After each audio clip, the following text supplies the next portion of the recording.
अमित शाह का चाणक्यत्व अब पुष्ट होगा जब वो नीतीश से त्याग पत्र ले और 28 को कहे कि भाजपा समर्थन नहीं दे सकती। उसको यह समझ में आना चाहिए कि धोखेबाजी क्या है। राम मंदिर के बाद लोकसभा में बिहार में भाजपा को जेडीयू से केवल क्षति होगी। वो अकेले अपने सांसद बनाए तो बेहतर है। बिहार की सियासत में इस वक्त तेज हलचल जारी है। राजद और जेडीयू गठबंधन टूटने की कगार पर है तो वहीं एनडीए के साथ एक बार फिर नीतीश कुमार जा सकते हैं, ऐसी चर्चाएं हैं। चर्चाओं और हलचल के बीच, इस शोर के बीच सूत्र कांग्रेस को लेकर भी बड़ा दावा कर रहे हैं। ऐसा कहा जा रहा है कि कांग्रेस के भी कई विधायक बीजेपी के संपर्क में हैं। ऐसे में बीजेपी की नजरें भी बिहार कांग्रेस के विधायकों पर है। इस स्थिति से राज्य में बीजेपी के और मजबूत होने के दावे किए जा रहे हैं। बीजेपी के सूत्रों के अनुसार कांग्रेस के 10 से ज्यादा विधायक बीजेपी के संपर्क में हैं। सूत्रों के हवाले से खबर है कि बीजेपी की नजरें बिहार के कांग्रेस विधायकों पर है और 10 विधायक अलग होकर अपना गुट बना सकते हैं। वहीं दूसरी ओर बीजेपी नीतीश कुमार से अपनी शर्तों पर समझौता करेगी। बीजेपी के सभी मौजूदा सहयोगियों का ध्यान रखा जाएगा। अगर कांग्रेस के 10 विधायक अलग हो जाते हैं तो लालू कैंप का गेम बिगड़ सकता है। फिलहाल के परिदृश्य में अगर नीतीश उनसे अलग होते हैं तो वह बहुमत के आंकड़े से 8 विधायक पीछे होंगे। माना जा रहा था कि मांझी 4 विधायक, एआईएमआईएम 1 विधायक, सुमित सिंह निर्दलीय को मिलाकर वह इस खाई को पाटने की कोशिश कर रही थी। लेकिन अगर कांग्रेस के कुल 19 विधायकों में से 10 टूट गए तो बहुमत का 122 वाला आंकड़ा उनसे काफी दूर हो जाएगा। पशुपति पारस, चिराग पासवान, उपेंद्र कुशवाहा और जीतन राम मांझी को सम्मानजनक स्थान मिलेगा। बीजेपी की नजरें लव कुश वोटों पर भी है। कहा जा रहा है कि नीतीश और कुशवाहा साथ रहेंगे तो चुनावों में बड़ा फायदा होगा। 2025 के विधानसभा चुनाव में बीजेपी गठबंधन को जबरदस्त फायदे की उम्मीद है। वहीं एक खबर तो यह भी आ रही है कि बीजेपी के विधायक नीतीश को अपना सीएम बनाने को लेकर तैयार हो गए हैं। भाजपा के विधायक राजू सिंह नीतीश कुमार का स्वागत करने के लिए तैयार हो गए हैं। उन्होंने नीतीश कुमार की तारीफ की है। खेला होने से पहले ही बीजेपी के विधायक सीएम नीतीश की तारीफ करने लगे हैं।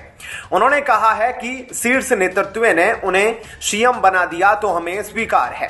बता दें कि जेडीयू के सूत्रों ने इंडिया टुडे को बताया कि नीतीश कुमार कांग्रेस से नाराज है।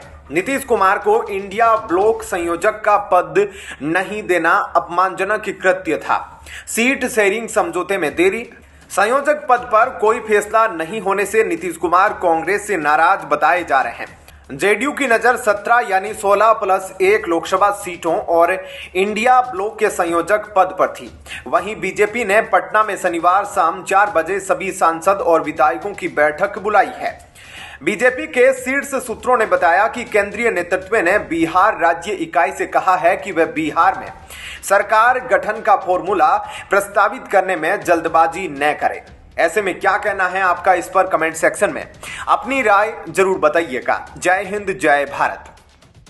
कांग्रेस के पूर्व अध्यक्ष और राहुल गांधी की भारत जोड़ो न्याय यात्रा इस समय बंगाल में है। इस बीच पुलिस ने पश्चिमी बंगाल के दार्जिलिंग जिले के सिलीगुड़ी शहर में 28 जनवरी को राहुल गांधी की सार्वजनिक बैठक की अनुमति देने से इनकार कर दिया।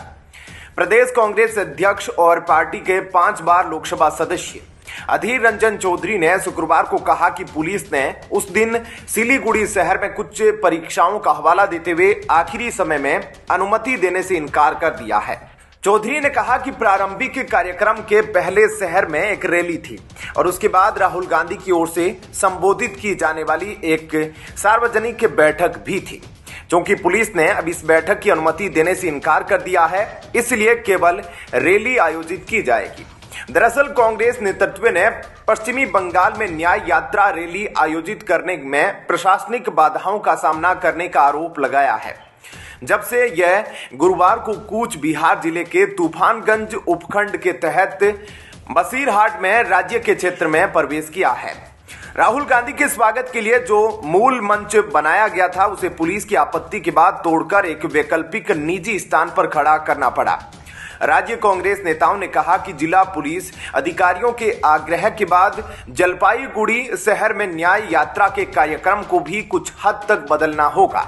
वहीं इससे पहले कांग्रेस की भारत जोड़ो न्याय यात्रा स्थगित कर दी गई थी। गुरुवार की दोपहर सरपट भागते हुए राहुल गांधी आनन फानन में दिल्ली लौट आए। सूत्रों के मुताबिक सोनिया गांधी ने उन्हें तत्काल बुलाया है। पूर्व कांग्रेस अध्यक्ष दोपहर में विशेष विमान से हासीमारा से रवाना हुए। राहुल गांधी की यात्रा गुरुवार को असम से कूच बिहार होते हुए बंगाल में प्रवेश कर गई। सूत्रों के मुताबिक उन्हें आज रात बीच में ही यात्रा रद्द कर दिल्ली लौटना था, लेकिन बंगाल में प्रवेश करने के कुछ ही घंटों के भीतर राहुल गांधी की दिल्ली वापसी को लेकर राजनीतिक दबाव शुरू हो गया था। हालांकि उनके अचानक दिल्ली दौरे की वजह को लेकर कोई आधिकारिक घोषणा नहीं की गई है। कांग्रेस ने जानकारी दी थी कि राहुल गांधी 28 तारीख यानी अगले रविवार को दोबारा बंगाल लौट सकते हैं। ऐसे में उत्तर बंगाल के 2 जिले जलपाईगुड़ी और अलीपुर द्वार का एक हिस्सा राहुल की यात्रा से छूट सकता है। गौरतलब है कि राहुल गांधी के कार्यक्रम स्थल के पास खगड़ाबाड़ी में एक तथाकथित गैर राजनीतिक संगठन के लोग पोस्टर लेकर जमा हो गए। पोस्टर में लिखा था, बंगाल के लिए अकेली दीदी 100। बुधवार को ममता बनर्जी ने यही ऐलान किया है। जैसे जैसे लोकसभा चुनाव नजदीक आ रहे हैं, इंडिया गठबंधन में दरारें बढ़ती जा रही है। बंगाल में तृणमूल पहले ही एकला चलो नीति अपना चुकी है। आम आदमी पार्टी ने पंजाब में अपना हाथ छोड़ दिया है। बिहार के नीतीश कुमार भी कांग्रेस से अलग होकर आगे बढ़ रहे हैं, लेकिन कांग्रेस सबको साथ लेकर बीजेपी के खिलाफ लड़ना चाहती है। सूत्रों के मुताबिक वे तृणमूल सुप्रीमो ममता बनर्जी को खास तवज्जो दे रहे हैं। जानकार हलकों की माने तो बंगाल में न्याय यात्रा की रणनीति तय करने की तत्काल जरूरत है। हालांकि पार्टी ने अभी तक इस संबंध में कोई घोषणा नहीं की है। क्या कहना है आपका इस पर कमेंट सेक्शन में अपनी राय जरूर बताइएगा। जय हिंद, जय भारत। इसी मोहब्बत की दुकान ने 3 बड़े राज्यों में कांग्रेस का सूपड़ा साफ कर दिया। अब पूरे भारत की बारी है। कांग्रेस वालों को लगता है कि राहुल गांधी ही कांग्रेस का बेड़ा पार लगा सकते हैं। कांग्रेस वाले गांधी परिवार से बाहर निकलो, मेहनत करो, राहुल गांधी से भला होने वाला नहीं है। राहुल गांधी चांदी के चम्मच लेके राजनीतिक परिवार से पैदा हुए। राजनीतिक विरासत पैदा होते ही इनके नाम हो गई। खुद की सरकार रहते कोई यात्रा नहीं की। अमेठी से चुनाव हार, वायनाड भाग अपनी राजनीति बचाई। भ्रष्टाचार के केस में जमानत पे बाहर है। कांग्रेस की डूबने में अपनी अहम भूमिका निभा रहे हैं। न लोकतंत्र खतरे में है, न संविधान। यदि खतरे में है तो सिर्फ गांधी परिवार का वजूद, जिसे बचाने के लिए कुछ लोग भारत माता से धोखा कर रहे हैं। जिन लोगों ने 55 साल तक इस देश पर राज किया, क्या वे बताएंगे कितने साल तक उन्होंने क्यों न्याय नहीं दिया जो आज मांग रहे हैं। अब इसी बीच देश की सबसे पुरानी पार्टी कांग्रेस की बागडोर जिस पार्टी के हाथों में है, क्या उसमें सब कुछ ठीक चल रहा है? राजनीतिक गलियारों में इस बात की चर्चा तेज हो गई है। राहुल गांधी और प्रियंका गांधी में खटपट और विवादों की बातें सतही तौर पर सामने आ रही है। भाजपा की तरफ से आरोप के बाद अब कांग्रेस पार्टी के अंदर से भी ऐसी आवाजें निकलकर सामने आने लगी है। प्रमोद कृष्णम ने इस बात को लेकर इशारा किया है। कांग्रेसी नेता और 2 बार लोकसभा चुनाव लड़ चुके प्रमोद कृष्णम ने बताया, कांग्रेस की भारत न्याय यात्रा पर भगवान कृपा बरसाए। कांग्रेस पर खास लोगों का कब्जा हो गया है जो प्रियंका गांधी को साइड करने पर काम कर रहे हैं। राहुल गांधी को यात्रा में दौड़ाते रहते हैं। गांधी परिवार असल में भगवान राम का विरोधी नहीं है। संभल में कली के पीठाधीश्वर आचार्य कृष्णम ने इसके साथ ही कहा कि इंडिया गठबंधन में भी जो साथी शामिल है, उनका निशाना बीजेपी पर कम और गांधी परिवार पर ज्यादा है। कांग्रेस में जो श्री राम और सच की बात करता है, जमीनी हकीकत को बताने की कोशिश करता है, उसे कांग्रेस छोड़नी पड़ रही है। उन्होंने कहा कि मिलिंद देवड़ा का कांग्रेस छोड़ना काफी दुखद है। इससे पहले भाजपा आईटी सेल प्रमुख अमित मालवीय ने भी राहुल गांधी और प्रियंका गांधी के बीच सब कुछ सही नहीं चल रहा है, उनका विवाद खुलकर सामने आ रहा है। यहां तक कि मणिपुर में कांग्रेस के सबसे प्रभावशाली लोग पहुंचे थे, जबकि प्रियंका नदारद रही। इससे पहले भी उनसे सभी जिम्मेदारी और प्रभार ले लिए गए थे, और वो भी तब जब पार्टी की महासचिव थी। ऐसे में क्या कहना है आपका इस खबर पर कमेंट सेक्शन में जरूर बताएं। जय हिंद, जय भारत। कांग्रेस की भारत जोड़ो न्याय यात्रा को राहुल गांधी लीड कर रहे हैं, जो 14 जनवरी को मणिपुर से निकली है। असम में इस यात्रा को काफी दिक्कतों का सामना करना पड़ा। इसके बाद जब राहुल गांधी यात्रा को लेकर पश्चिमी बंगाल पहुंचे तो सीएम ममता बनर्जी और कांग्रेस के बीच तनाव देखने को मिला। इन सब के बीच कांग्रेस की पश्चिमी बंगाल इकाई के अध्यक्ष अधीर रंजन चौधरी की प्रतिक्रिया सामने आई है। उन्होंने कहा है कि पार्टी को पश्चिमी बंगाल में भारत जोड़ो न्याय यात्रा के दौरान कुछ जनसभाओं के आयोजन को मंजूरी प्राप्त करने में दिक्कतों का सामना करना पड़ रहा है। उनके इस बयान पर टीएमसी ने कड़ी प्रतिक्रिया दी है और कहा है कि कांग्रेस नेता बीजेपी के स्वर में स्वर मिलाने का काम कर रहे हैं। इस बीच सबके मन में सवाल आ रहा है कि आखिर राहुल गांधी की इस यात्रा का क्या होगा। कांग्रेस नेता राहुल गांधी की भारत जोड़ो न्याय यात्रा लोकसभा चुनाव से पहले शुरू हुई है, जिसकी टाइमिंग पर पार्टी के ही नेताओं ने सवाल उठाया था। यात्रा शुरू होने से पहले कांग्रेस नेता आचार्य प्रमोद कृष्णम ने कहा था कि पार्टी के जो नेता राम मंदिर के मुहूर्त पर सवाल उठा रहे थे और विश्लेषण कर रहे थे, उन्हें कम से कम यह तो पता होना चाहिए था कि शास्त्रों के अनुसार पंचक शुरू हो गया है। पंचक 18 जनवरी तक चलेगा। पंचक में इन 5 दिनों के दौरान कोई भी अच्छा काम शुरू नहीं किया जाता है और इस अवधि के दौरान यह भारत जोड़ो न्याय यात्रा शुरू कर रही है शुरू की जा रही है। आपको बता दें कि मणिपुर में 14 जनवरी से शुरू हुई राहुल गांधी की अगुवाई वाली भारत जोड़ो न्याय यात्रा गुरुवार को पश्चिमी बंगाल पहुंची थी, जो 2 दिनों तक राज्य में रुकी रहेगी। यात्रा 28 जनवरी यानी रविवार से फिर से शुरू होगी। वहीं सत्तारूढ़ टीएमसी ने हालांकि दावा किया कि पश्चिमी बंगाल में प्रशासन राजनीतिक प्रभाव से मुक्त है। अब देखना यह है कि राहुल गांधी की यह यात्रा फिर से शुरू होती है या नहीं। वहीं राहुल की भारत जोड़ो न्याय यात्रा 29 जनवरी को बिहार में प्रवेश करने वाली है। कांग्रेस नेताओं की दिल्ली आकांक्षा थी कि बिहार के मुख्यमंत्री और इंडी के संस्थापक नीतीश कुमार बिहार में इस यात्रा का स्वागत करने के लिए किशनगंज में मौजूद रहे और अगले दिन यानी 30 जनवरी को पूर्णिया में होने वाली विशाल रैली का हिस्सा बने। हालांकि खबर है कि मुख्यमंत्री नीतीश कुमार ने कांग्रेस के आमंत्रण को ठुकरा दिया और वे राहुल गांधी के भारत जोड़ो न्याय यात्रा से दूरी बनाकर ही रखने वाले हैं। इस बीच बिहार में जो भी उठापटक शुरू हुई, उससे तो यही लगता है कि राहुल गांधी के बिहार में एंट्री करने से पहले ही यहां महफिल लुट जाएगी। नीतीश कुमार के पाला बदलने की खबरें आ रही हैं और पटना से दिल्ली तक राजनीतिक माहौल एकदम गरमाया हुआ है। कांग्रेस को उम्मीद थी कि राजद के साथ मिलकर 2019 में भले ही वह एक सीट लेकर रह गई, पर 2024 में नीतीश कुमार की बेसाखी के सहारे वह अच्छा प्रदर्शन करेगी और इंडी ब्लॉक को भी शानदार सफलता मिलेगी। कांग्रेस को नीतीश सरकार की ओर से कराए गए जातिगत जनगणना, शिक्षकों की बहाली आदि से चुनाव से फायदे मिलने की उम्मीद थी, लेकिन एक झटके में अब यह सारा क्रेडिट नीतीश कुमार लेकर एनडीए के पाले में जा बैठे तो फिर कांग्रेस के लिए यही कहना होगा, रहा न कोई खेवन हारा। 2019 में कांग्रेस और राजद एक साथ मिलकर चुनाव लड़े थे। उनके साथ उपेंद्र कुशवाहा भी थे, जिन्हें एक भी सीट हासिल नहीं हुई थी। राजद भी 0 पर आउट हो गया था। किशनगंज के रूप में कांग्रेस को एक सांसद जरूर हासिल हुआ था। 40 में से 39 सीटों पर एनडीए ने विजय हासिल की थी। ऐसे में क्या कहना है आपका, इस पर कमेंट सेक्शन में जरूर बताएं। जय हिंद, जय भारत। राहुल गांधी ने जीतन राम मांझी से फोन पर बात की है। इंडिया गठबंधन में शामिल होने का अनुरोध किया है। भूपेश बघेल पटना पहुंचकर जीतन राम मांझी से मुलाकात कर रहे हैं। आरजेडी ने मांझी को मुख्यमंत्री पद का ऑफर किया है। कांग्रेस विधायक दल की आज की बैठक कल तक टाल दी गई है। पूर्णिया पहुंच रहे कांग्रेसी विधायक दल के नेता शकील अहमद खां का कहना है कि कांग्रेस के सभी 19 विधायक कल की बैठक में शामिल रहेंगे। बिहार में सियासी उठापटक के बीच दिल्ली के राउज एवेन्यू कोर्ट ने बड़ा फैसला सुनाया है। कोर्ट ने जमीन के बदले नौकरी घोटाला मामले में बिहार की पूर्व सीएम राबड़ी देवी, बेटियों मीसा भारती, हेमा यादव और अन्य आरोपियों को समन जारी किया है।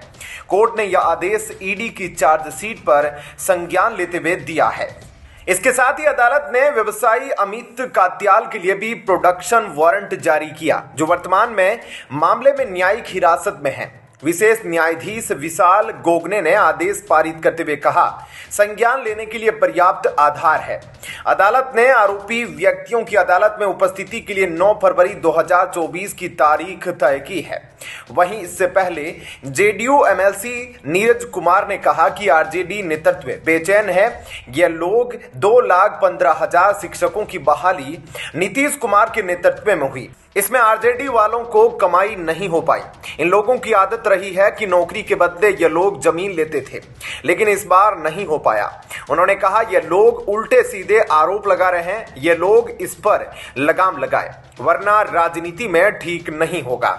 इसके साथ ही पटना में आरजेडी विधायक दल की हुई बैठक में सभी फैसलों को लेने के लिए लालू यादव को अधिकृत किया गया है। बैठक के बाद राज्यसभा सांसद मनोज झा ने कहा कि विधानमंडल की बैठक बेहद ही सार्थक हुई। उन्होंने कहा, इस बैठक में सभी मुद्दों पर चर्चा हुई। इसमें राज्य और राष्ट्रीय मुद्दे शामिल थे। इसके साथ ही आगे होने वाले सभी फैसलों के लिए राष्ट्रीय अध्यक्ष लालू यादव को अधिकृत किया गया है। मनोज झा ने कहा कि सभी फैसले लालू यादव ही लेंगे।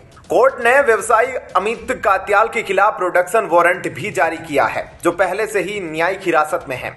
वहीं जीतन राम मांझी इंडी गठबंधन में आने की नियुक्ति पर क्या फैसला लेते हैं, इस पर सभी की निगाहें टिकी है।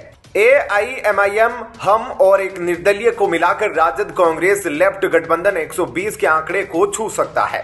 राजद राज्यपाल को समर्थन वापसी का पत्र देने का विचार कर रही है, क्योंकि उसे आशंका है कि नीतीश कुमार विधानसभा भंग कर सकते हैं।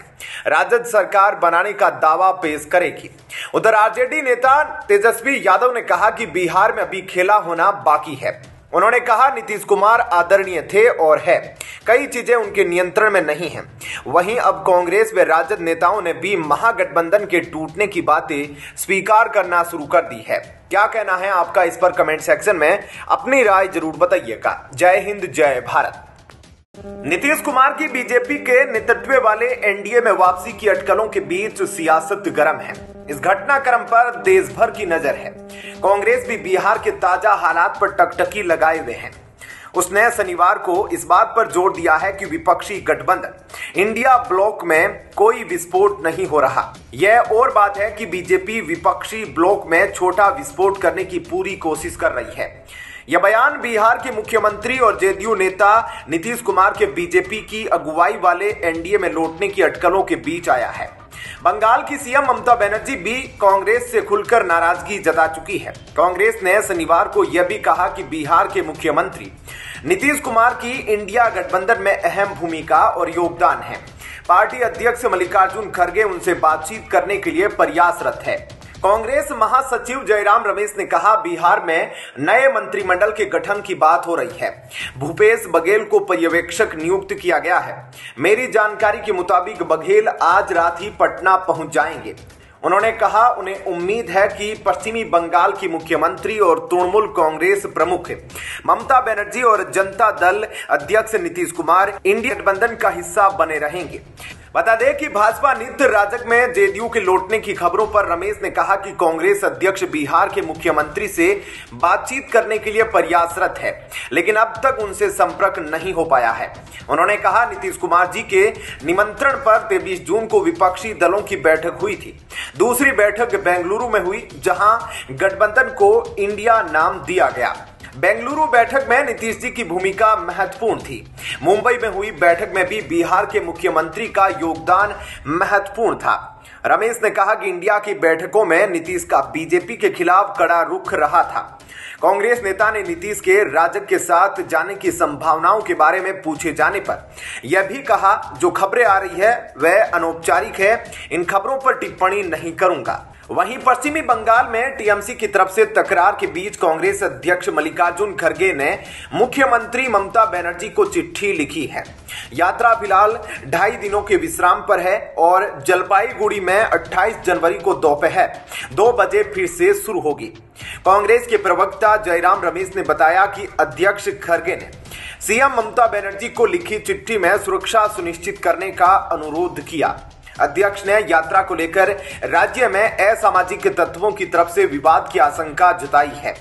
कांग्रेस के प्रवक्ता जयराम रमेश ने एक प्रेस कॉन्फ्रेंस में बताया कि यात्रा जलपाईगुड़ी में शुरू होकर सिलीगुड़ी जाएगी, जहां पदयात्रा के बाद राहुल गांधी का संबोधन होगा। उसके बाद यात्रा 28 जनवरी को ही उत्तरी मिदनापुर पहुंचेंगी और रात्रि विश्राम के बाद अगले दिन 29 जनवरी को बिहार में प्रवेश करेगी। कांग्रेस प्रवक्ता ने बताया कि यात्रा 29 और 30 जनवरी को बिहार में होगी। हालांकि इससे पहले राज्य में इंडिया गठबंधन और कांग्रेस के लिए मुश्किलें पैदा हो गई है। क्या कहना है आपका इस पर कमेंट सेक्शन में अपनी राय जरूर दीजिएगा। जय हिंद, जय भारत।